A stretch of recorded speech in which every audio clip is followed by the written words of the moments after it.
새벽기도회 시작하겠습니다. 다 함께 기도하시겠습니다. 하나님 감사합니다. 오늘도 귀한 날 주시고 또 기도로 또 이 한 주를 또 시작하게 하시니 감사를 드립니다. 날마다 올려드린 모든 기도의 제목들 하나하나 하나님 다 들어주시고 정말 하나님의 때에 놀라운 응답, 풍성한 응답의 열매로 하나님 채워주시옵소서.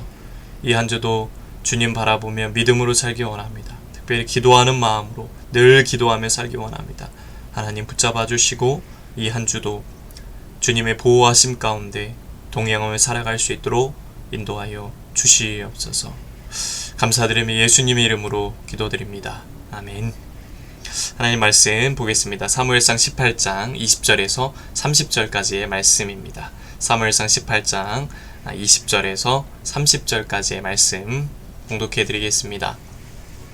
사울의 딸 미갈이 다윗을 사랑하며 어떤 사람이 사울에게 알린지라 사울이 그 일을 좋게 여겨 스스로 이르되 내가 딸을 그에게 주어서 그에게 올무가 되게 하고 블레셋 사람들의 손으로 그를 치게 하리라 하고 이에 사울이 다윗에게 이르되 내가 오늘 다시 내 사위가 되리라 하니라. 사울이 그의 신하들에게 명령하되 너희는 다윗에게 비밀이 말하여 이르기를 보라 왕이 너를 기뻐하시고 모든 신하도 너를 사랑하나니 그런즉 내가 왕의 사위가 되는 것이 가하니라 하라. 사울의 신하들이 이 말을 다윗의 귀에 전하매 다윗이 이르되 왕의 사위 되는 것을 너희는 작은 일로 보느냐 나는 가난하고 천한 사람이라 한지라. 사울의 신하들이 사울에게 말하여 이르되 다윗이 이러이러하게 말하더이다 하니 사울이 이르되 너희는 다윗에게 이같이 말하기를 왕이 아무것도 원하지 아니하고 다만 왕의 원수의 보복으로 블레셋 사람들의 포피 100개를 원하신다 하라 하였으니 이는 사울의 생각에 다윗을 블레셋 사람들의 손에 죽게 하리라 함이라. 사울의 신하들이 이 말을 다윗에게 아뢰매 다윗이 왕의 사위 되는 것을 좋게 여김으로 결혼할 날이 차기 전에 다윗이 일어나서 그의 부하들과 함께 가서 블레셋 사람 200명을 죽이고 그들의 포피를 가져다가 수대로 왕께 드려 왕의 사위가 되고자 하니 사울이 그의 딸 미갈을 다윗에게 아내로 주었더라. 여호와께서 다윗과 함께 계심을 사울이 보고 알았고 사울의 딸 미갈도 그를 사랑하므로 사울이 다윗을 더욱 두려워하여 평생에 다윗의 대적이 되니라. 블레셋 사람들의 방백들이 싸우러 나오면 그들이 나올 때마다 다윗이 사울의 모든 신하보다 더 지혜롭게 행하매 이에 그의 이름이 심히 귀하게 되니라. 아멘. 오늘도 예배드리는 모든 분들에게 주님의 은혜가 넘치시기를 축복합니다. 사울은 자기가 계속 왕위를 위주해야 한다라는 인간적인 욕망에 사로잡혔습니다. 그래서 전쟁에 출전할 때마다 전공을 세우고 또 사람들의 인기를 한몸에 받는 다윗이 참 거슬리고 신경 쓰였습니다. 사울은 하나님이 맡기신 임무였던 그 블레셋과의 전쟁을 위해서 다윗과 힘을 합쳐서 싸워야 함에도 불구하고 오히려 그 다윗을 제거하는 것을, 다윗을 없애는 것을 목표로 삼았습니다. 게다가 그는 자신의 목적을 이루기 위해 딸들까지 도구로 이용하는 이기적인 선택도 마다하지 않았습니다. 사울은 다윗에게 자신의 딸과 결혼할 것을 제안했는데 이것은 블레셋 사람들에게 죽임을 당하게 하려는 음모였습니다.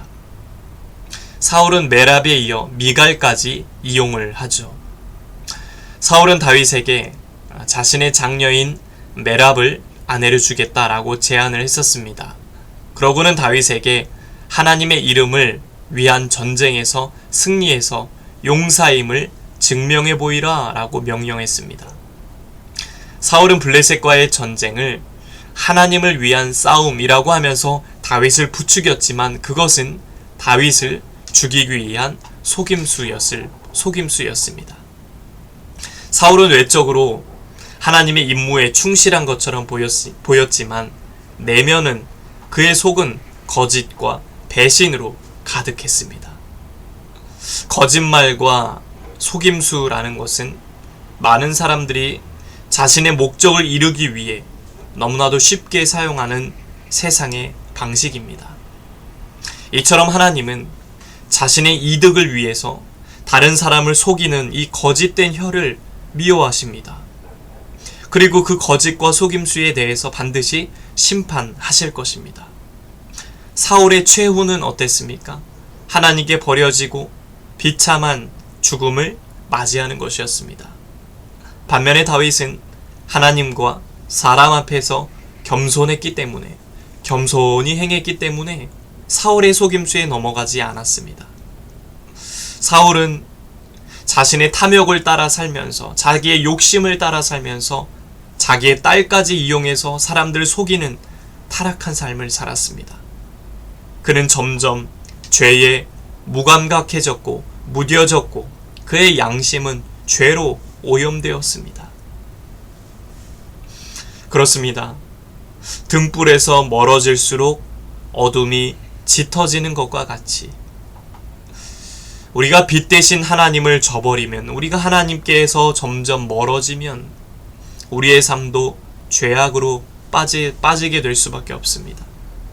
사울은 다윗을 자신의 왕위를 위협하는 존재로 낙인 찍고 수단과 방법을 가리지 않고 그를 없애려는 음모를 꾸몄습니다. 그러나 그의 결국은 버려짐과 심판이었습니다. 이런 사울의 모습을 통해 주는 메시지는 무엇입니까? 우리가 날마다 하나님 앞에 바로 서 있지 않는다면,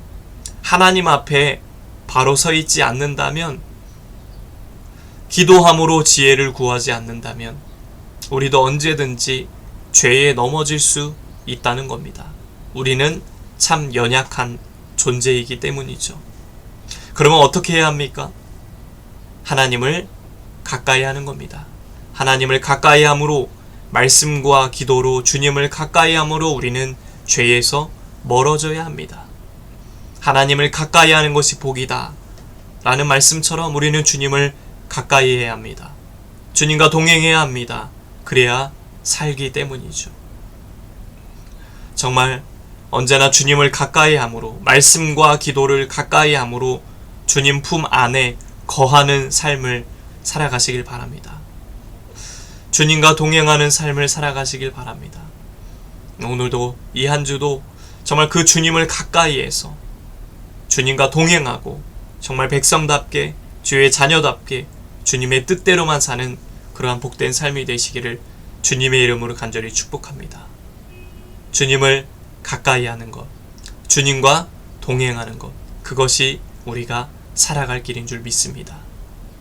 이 한 주도 그 주님 안에서 풍성히 거하는, 그 주님과 동행하는 저와 여러분 되시길 주님의 이름으로 간절히 축복합니다. 기도하겠습니다. 하나님, 주님을 떠나지 않고 날마다 말씀과 기도로 주를 가까이 함으로 주님과 동행하는 복된 삶을 살아가도록 도와주시옵소서.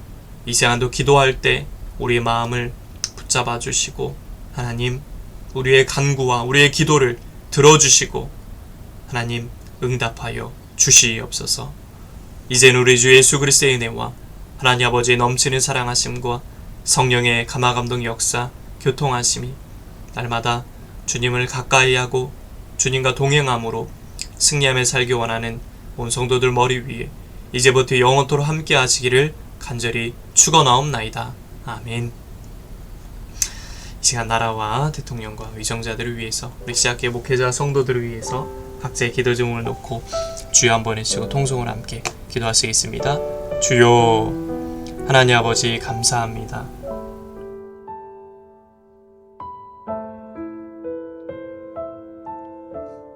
오늘도 주님의 말씀을 듣습니다.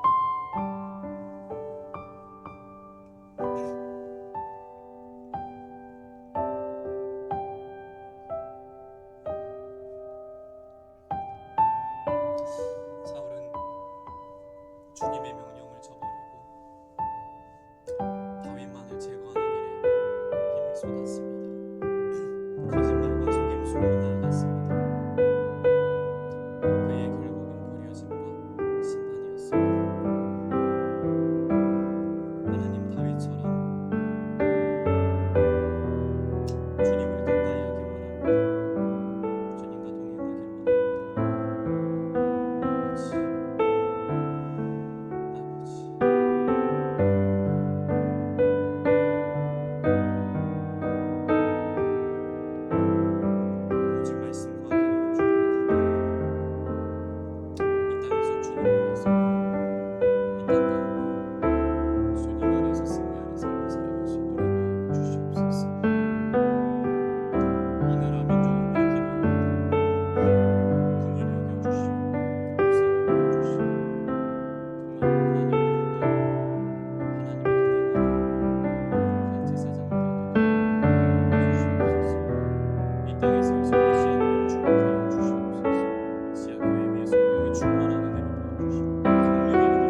부어주옵소서. 주의 영광, 주의 임재하심, 주님의 능력이 임하는